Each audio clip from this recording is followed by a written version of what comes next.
Hey, what's up guys? Ayush here from Explore Gadgets and I hope you're all doing well. Today we will be talking about some of the features of the Galaxy S7 Edge. Basically this video is for all the basic users who are new to this Galaxy family as well as advanced users, as this video will help you to learn more about the device. Before watching this video, I would like you to check out my previous videos on the S6 and the Note 5 as well, as a lot of the features are carried from those devices. So without any further ado, let's get this started. Let's start this video with the heart of this device, the Edge screen. Going on to settings, you have Edge screen.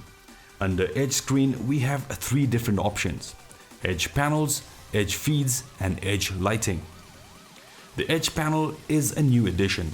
Basically in the Edge panel you get these apps, your news, your tasks and your favorite contacts.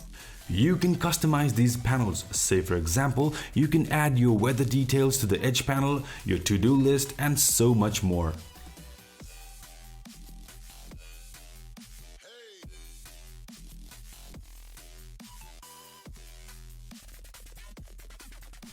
Going back, you can customize your existing panel as well. That is, you can add a bunch of favorite apps to the Edge screen. You can even put additional tasks like taking a selfie, roll clock and many more.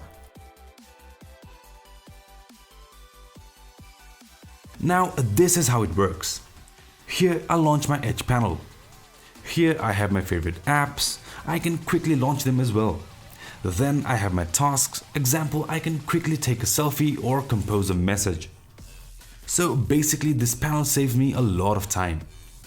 Similarly, you can add your mostly used tasks to it as well. Then we have People Edge. That is, we have 5 of our favorite contacts on the Edge screen so that you can quickly call or text the contact. Then we have news, calendar, weather and so on. Another cool thing is you are not limited to the default panels, but you do get additional panels that you can download from the Samsung store. For example, if you'd like to monitor your RAM and data uses, you can download these. Now coming to the Edge feed. This is what we've seen in the S6 Edge as well. While the screen is locked, you can just swipe up and down on the Edge screen and there you go. From this notification feed, you can check your news feed, notifications, step counts and many more. Another new addition to the Edge feed is that you can customize these feeds. For example, you can choose the apps you want to be notified from. And lastly, the Edge lighting. This is pretty obvious. If the phone is face down, the Edge screen will light up if you get a call or a text, which is a handy feature if your phone is face down and is on silent mode. Over here, you can also see an option called Quick Reply. This is again very handy if you cannot receive a call and you want to send a custom message to the caller. You can edit your custom messages from here. Now all you have to do is just place your finger on the heart rate sensor for 2 seconds and your message will automatically be delivered. Very handy when you're in a meeting or driving and so on. And now let's move on to other things.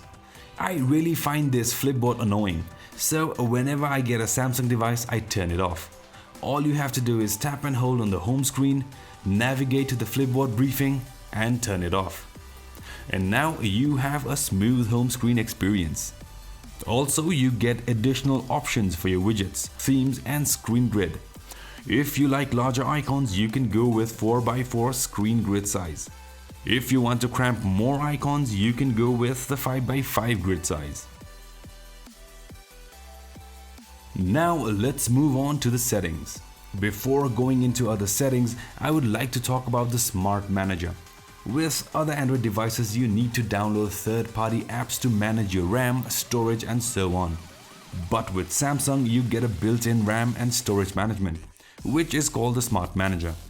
From here, you can check your battery status, control your power saving modes and more. Then you have storage details, RAM uses and lastly device security.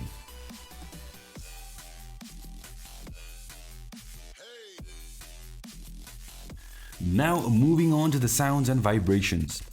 Scroll all the way down and here you have sound quality and effects. Previously, you were only able to modify sound outputs from your earphones, but now you do get the equalizer for the overall sound of the device. So you can tweak these equalizers according to your preferences.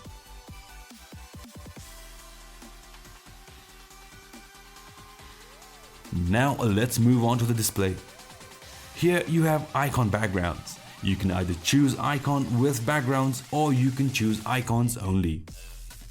Down below you have Smart Stay, which is obvious.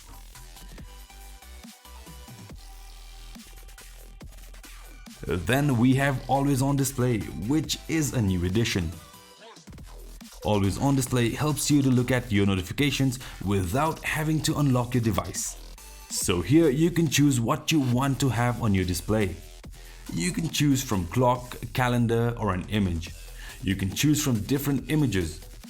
As of now, the images are limited, but Samsung will soon provide more images with their next update. Now let's move on to the night clock. If you turn this on, you can set the start and the end time. And within that period of time, you will have time displayed on the Edge screen, which is actually really good for nighttime, as you're not irritated by the bright display. Now let's move on to advanced features. Games. Here we have something called Games, under which we have two options. One is Game Launcher and the other one is Game Tools. Game Launcher is where you have all your games. The good thing about the Game Launcher is you get an option to save power by decreasing the game resolution as well as frame rates, which is very handy while you're low on power. And the next one is Game Tools. So what this does is while playing any game, you get this floating icon. Tapping on it will give you several options, like no alerts during game, helping you to give an uninterrupted gaming experience. Then we have lock recents and back keys so that you don't accidentally touch those capacitive buttons. And other options such as minimize the game or take a screenshot or record the gameplay. So a great tool for mobile gamers. Here we have one-handed operation, which is pretty obvious and was available with previous Galaxy devices as well. Then we have Quick Launch Camera. Enabling this will launch the camera by double pressing the home screen, which makes launching the camera very fast so that you never miss out on capturing important moments. Down below you have the regular Galaxy features like the Smart Capture, Direct Call, Smart Alert, Split Window and more. Again, all these features were available in the previous Galaxy devices, of which I've already done an in-depth video. I will leave a link in the description down below. Make sure to check them out as well. And down below you have Galaxy tabs. This is again something new. And here you have two options. Show all apps on home screen. Enabling this will remove your app drawer and hence all your apps on the home screen, pretty much like on the iOS. Then we have Quick Dial. This basically helps you to make a call by pressing and holding the home key and saying a contact's name. Very handy while driving. And now let's talk about the camera.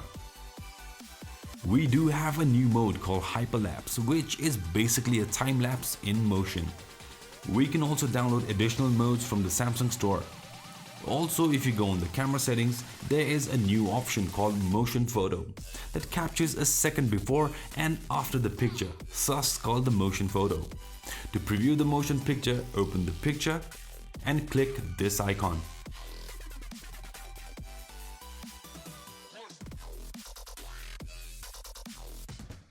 Under shooting methods, you can enable voice control to take pictures via voice commands. Really great for taking selfies, as you can say shoot or smile to take picture or record a video. Voice command was available with the previous devices as well. Just wanted to mention it because it's useful. Apart from that, everything remains the same. So these are some of the features that I've explored as of now. But I will be using this device as my daily driver for the next few weeks and will be coming out with more contents. So make sure you're subscribed, and until then, have a great day.